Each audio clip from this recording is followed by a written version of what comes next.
Bonjour à toutes et à tous, bienvenue sur ma chaîne YouTube RN Brush Painting. Aujourd'hui, je vais vous apprendre à réaliser un socle façon rivière de sang. Alors, c'est parti. Alors, pour réaliser ce super socle, il vous faut de la résine UV, un moule en silicone, toute peinture reproduisant le faux sang, un socle, de préférence avec des bords droits, comme cela en MDF, du liège pour effectuer le rocher, un peu comme on a fait sur ma vidéo avec la lave, un gobelet et un bâtonnet.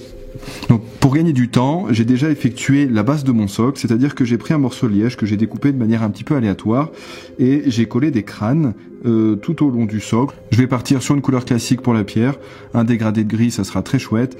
Les crânes, on va les peindre en ivoire avec un léger shade dessus pour leur donner ce petit côté un petit peu vieilli. Et allez, on se retrouve tout de suite pour la partie résine.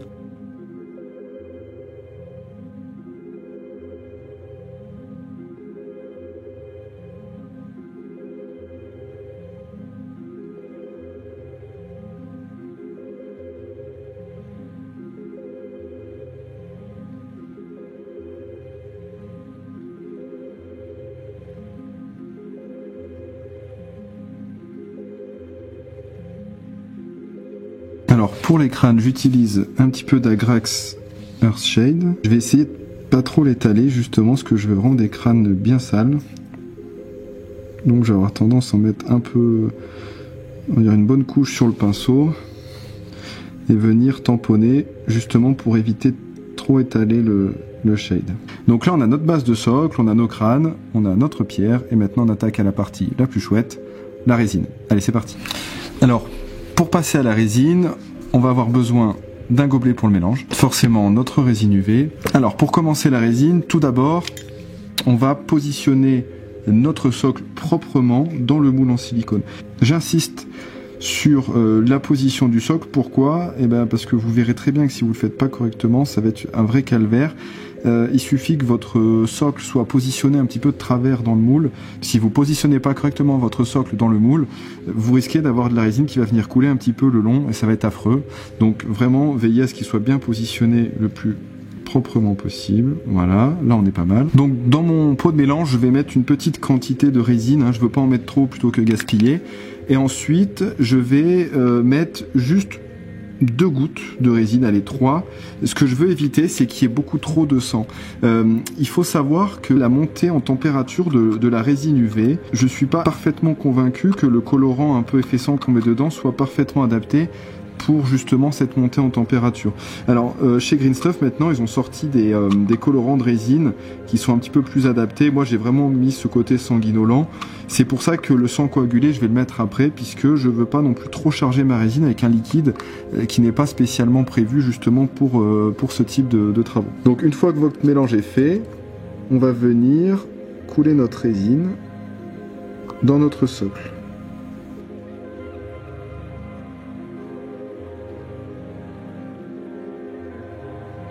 Alors je pense que là on en a assez et du coup l'idéal, voilà, pour faire vraiment arriver votre résine de la manière la plus propre possible, c'est simplement par gravité et éventuellement à la fin vous pouvez retravailler des parties avec votre bâton de mélange en essayant d'être le plus propre possible sur les côtés. Alors après, rien ne vous oblige à ce que la hauteur et le niveau de votre résine soient parfaitement identiques de partout. Au contraire, ça peut être assez sympa d'avoir des variations de hauteur, notamment près du rocher. On peut venir justement accumuler un petit peu plus de résine sur le bord. Ce que je veux surtout, c'est éviter d'avoir des bordures qui vont être un petit peu trop hautes. Vous voyez, le bord de votre résine qui va arriver ici, elle va cuire, et en premier d'ailleurs.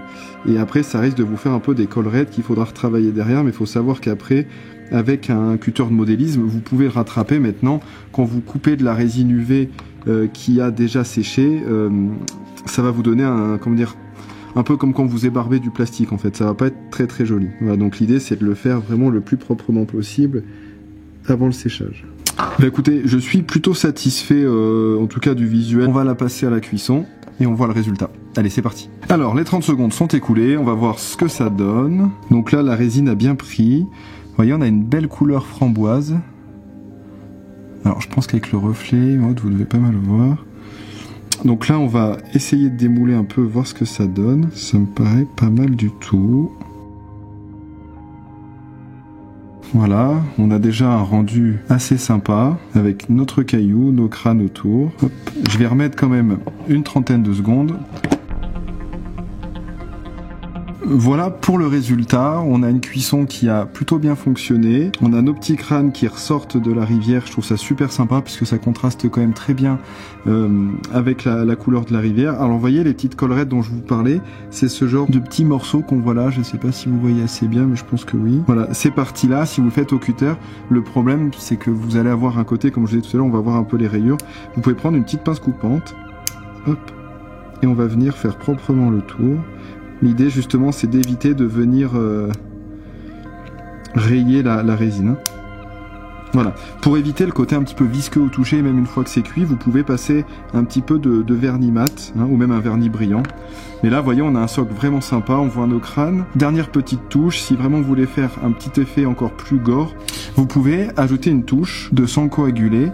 Et ça, on va le mettre un petit peu sur les crânes, voilà, pour donner l'impression en fait que ces crânes fondent un peu dans cette rivière de sang. Alors sachez que là sur cette vidéo, nous on est parti sur une base noire, d'accord.